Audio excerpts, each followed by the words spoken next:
สวัสดีค่ะพ่อแม่พี่น้องสวัสดีFCทุกท่านเนาะค่ะกลับมาพบมาพอกับเจตาพารวยคือเก่าค่ะในทางช่อง YouTube คลิปนี้เจตาก็จะวางแนวทางของลาวพัฒนาค่ะจะเป็นของวันที่16เนาะค่ะเป็นวันจันทร์เจตาลงให้ก่อนมือหนึ่งเนาะค่ะนี่จะเป็นประวัติของเจปากแดงเจปากแดงวันที่13ที่ผ่านมาค่ะลาวพัฒนาออก668ล่าง66ของเจปากแดงเพิ่นหลุดไปเนาะค่ะตัววิ่งตัวลูดไม่เข้าไม่เดินไม่มาเนาะค่ะกราบขอโทษขออภัย FC แท่นเจปากแดงเนาะค่ะขออภัย FC ที่แนวทางของเพิ่นหลุดต่อกันหลายงวดอยู่เด้อค่ะเจปากแดง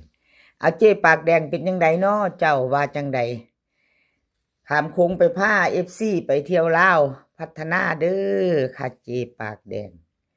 มาไปใหม่ไปต่อเนาะค่ะเป็นกำลังแรงใจให้คือเก่าค่ะกราบขอบคุญขอบคุณเจปากแดงที่เพิ่นให้แนวทางมาวางทางช่องของเจตา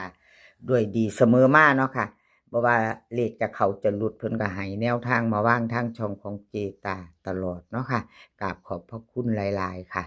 เอาพระจะต่อกับเจปากแดงวันที่16เป็นวันจันทร์เตรียมแคปหน้าจอไว้เด้อค่ะเตรียมแคปหน้าจอไว้ลาวพัฒนาวิ่งรูดของเจปากแดงเพิ่นเป็นตัวเก่าอยู่เนาะพี่น้องเนาะ7กับ2 7กับ2บ่ยอมแพ้บ่ยอมเจปากแดง7กับ2เอาไปต่อเนาะพี่น้อง7กับ2วิ่งรูดเจปากแดง2ตัวค่ะ4หาง7170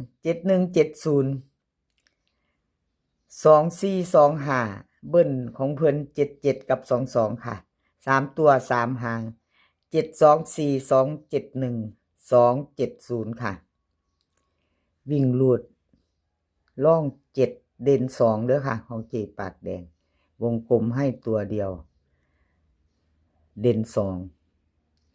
ตัวค่ะเพิ่นเน้น71กับ24 3ตัวเน้น1หาง724ค่ะของเจปากแดงใครจะตามต่อกับเพิ่นก็เตรียมแคปหน้าจอเนาะค่ะเลขทุกตัวเอามาวางเพื่อเป็นแนวทางโปรดใช้วิจารณญาณในการรับชมเป็นอย่างสูงค่ะรับชมรับฟังเป็นเพียงแนวทางเนาะค่ะพี่น้องพิจารณาเอาชอบก็จัดขัดก็ผ่านเนาะวันจันทร์นี้พา FC ไปเที่ยวลาวพัฒนาเด้อค่ะเจปากแดงเดินเด้อค่ะเดินเด้อหลายงวดแล้วเจปากแดงรุด แนวทางเพิ่นรุดเพิ่นกับหัวตื่นเพิ่นเด้อพี่น้องส่งมาให้คือเก่าตลอดเนาะเพิ่นกับหัวเอ้ยบ่เข้าเพิ่นว่าบ่เป็นหยังเนาะค่ะเป็นกำลังใจให้กันคือเก่ามาลุ้นกันเนาะวันที่16กับเจปากแดงเอาไปต่อค่ะไปต่อเป็นของใครเป็นของใคร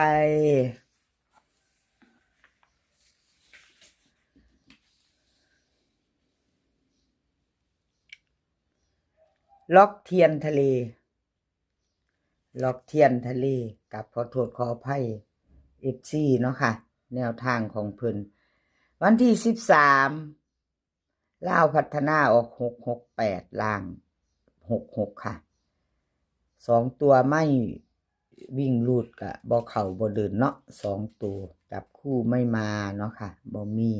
2งวดติดค่ะล็อกเทียนทะเลขอโทษขออภัย FC แทนเพิ่นเนาะค่ะที่แนวทางของเพิ่นหลุดไปเนาะบ่เดินบ่เข้าก็บ่เป็นหยังค่ะมาลุ้นใหม่เก่าหลุดไปใหม่มาแล้วค่ะใหม่มาแล้ววันจันทร์ล็อกเทียนทะเลบ่มีแนวแน่นอนเนาะค่ะอันแนวทางเนาะมาได้ไปได้ล็อกเทียนทะเลลาวพัฒนาค่ะใครจะไปต่อกับเพิ่นเตรียมแคปหน้าจอเด้อค่ะวิ่งรูด2กับ8ค่ะ2กับ8 2ตัว4หาง2425 8483เบิ้ลค่ะ2288 3ตัว3หาง283 824 242ค่ะ วิ่งรูดเด่น2รอง8ค่ะเด่น2รอง8 2ตัวเน้น24กับ38ค่ะ83วงกลมให้2หางเนาะ2ตัว24กับ83ค่ะ3ตัวเน้นหางเดียว3ตัวหางเดียวค่ะ242พิจารณาค่ะพี่น้องแนวทางของล็อกเทียนทะเลเนาะล็อกเทียนทะเลมาไปใหม่เป็นวันจันทร์เนาะค่ะวันที่16วันจันทร์ที่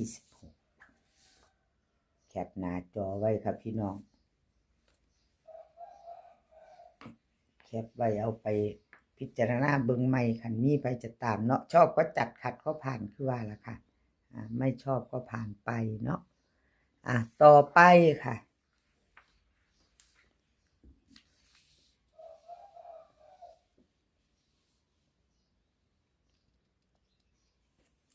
อเพชรของเพชรวันที่13ล่าพัฒนาออก668ค่ะล่าง66ของเพิ่นวิ่งรูดบอเข่าเนาะค่ะ2ตัวจับคู่บ่มีเบิ่นไม่มาเนาะเบิ่งอีกงวดหนึ่งค่ะประวัติวันที่11เพิ่นเข้าไปวิ่งรูดเนาะค่ะเพชรเข้าวิ่งรูดตัวหนึ่งเนาะค่ะวันที่11มาหลุดวันที่13หลุดแล้วหลุดเลยวิ่งรูดก็มีเดินเนาะค่ะกับขอโทษขออภัย FC แทนเพชรหลายๆเด้อค่ะกับขออภัยแทนเพิ่นหลายๆแนวทางหลุดไปค่ะเอามาไปต่อวันที่16เนาะค่ะเป็นวันจันทร์เนาะใครจะต่อกับเพชรก็เตรียมแคปหน้าจอไว้ค่ะใครจะลุ้นกับเพิ่น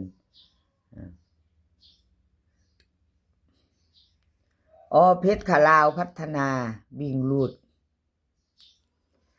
ด9กับ5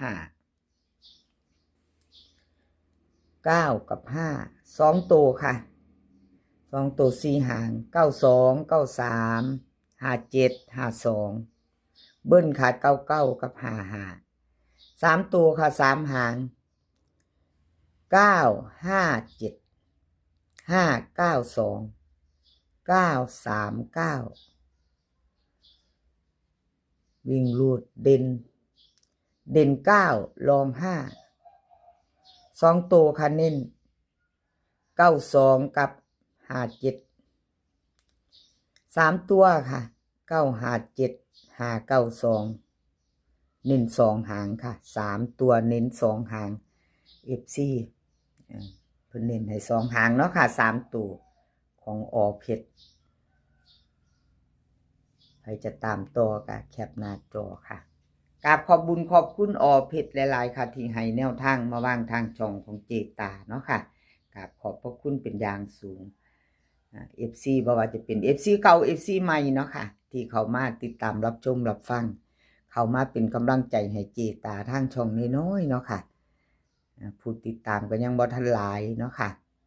ช่องน้อยๆอยู่กับขอบบุญขอบคุณหลายๆค่ะที่เข้ามารับชมรับฟังมากดไลค์กดแชร์มากดหัวใจให้เนาะค่ะ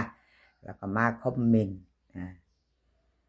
มีอีหยังที่เจตาเว้าผิดไปเนาะค่ะเว้าผิด